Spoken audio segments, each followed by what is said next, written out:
మూసీ ప్రక్షాళన ఉద్దేశం మంచిదే కానీ నిర్వాసితులకు అది శాపంగా మారిందని అన్నారు ఎమ్మెల్యే కొనమనేని సాంబశివరావు. ప్రభుత్వం దీనికి ప్రత్యామ్నాయ ఏర్పాట్లు చేయకుండా నియంతృత్వంగా వ్యవహరించరాదన్నారు. మూసీ నిర్వాసితులపై మంత్రులు ఇష్టం వచ్చినట్లు ప్రకటన చేస్తున్నారని, దీంతో రాష్ట్రంలో పెద్ద గందరగోళం నెలకొందన్నారు. మూసీ పరిసరాల్లో చాలామంది లక్షల కోట్ల రూపాయలతో భూములు కొనుక్కొని నిర్మాణాలు చేసుకున్నారన్న కోనంనేని, భూములు అమ్మి సొమ్ము చేసుకున్న వాళ్ళు బాగానే ఉన్నారు, కానీ వీళ్ల జీవితం అంతా ఇండ్లకు తెచ్చిన లోను కట్టేందుకు సరిపోతుందని ఆవేదన వ్యక్తం చేశారు. అసలు ఎవరికి ఇది క్లారిటీ ఉండట్లేదు. ప్రభుత్వ ఆలోచన ఏంటో అర్థం కావట్లేదు. ఒక మంత్రి ఒక రకంగా చెప్తున్నాడు, ఇంకో మంత్రి ఇంకో రకంగా చెప్తున్నాడు, ముఖ్యమంత్రి గారు ఒక రకంగా చెప్తున్నాడు అనేది వీళ్ళందరిలో బలంగా నాటుకుపోయింది. ఈ మధ్యకాలంలో వాళ్ళు వచ్చినప్పుడు ఇక్కడ రెసిడెన్స్ ఉండబట్టి ఆగారు, కానీ మార్కులు మాత్రం పెట్టారు.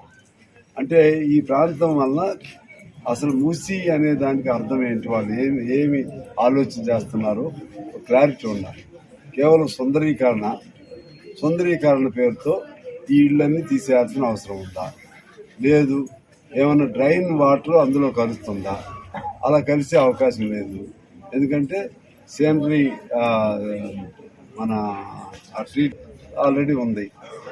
ఆ నీళ్ళు ఆ డ్రైన్ వాటర్ అంతా అందులో పోతుంది. మరి ఇక ఏ పేరుతో ఇది కాలుష్యం అని అంటున్నారో అర్థం కాదు. ఇది లేపేస్తే కాలుష్యం ఎలా తగ్గింది? ఇవన్నీ తీసేస్తే మరలా ఇంకో ఇండస్ట్రీస్కి అవి పెడితేనేమో, లేకపోతే ఇతర కారిడార్లు కానీ, లేకపోతే వేరే ఇండస్ట్రియల్ పార్క్స్